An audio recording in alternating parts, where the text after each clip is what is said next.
Number হচ্ছে বিপদে পড়লে আপনারে মুক্ত করে দিবে কে? 2 নাম্বার ওয়ামিন কুল্লি হাম্মিন ফারাজা, যে কোনো ধরনের টেনশন, হাইপার টেনশন থেকে বাঁচায় দিবে কে? আমাদের তো টেনশন মেনশন নাই না? আছে।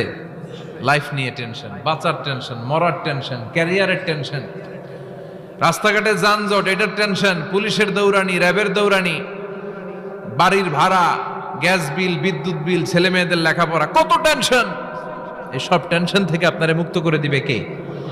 3 নম্বরে ওয়ারযুকহু মিন হাইসু লা ইয়াহতাসিব, এমন জায়গা থেকে আল্লাহ আপনার রিজিকের ব্যবস্থা করবে আপনি কল্পনাই করতে পারবেন না। সুবহানাল্লাহ পড়েন। 4 নম্বরে সবসময় ইস্তেগফার যদি পড়া হয় আল্লাহর কোনো আযাব ওই বান্দার উপরে আসে না।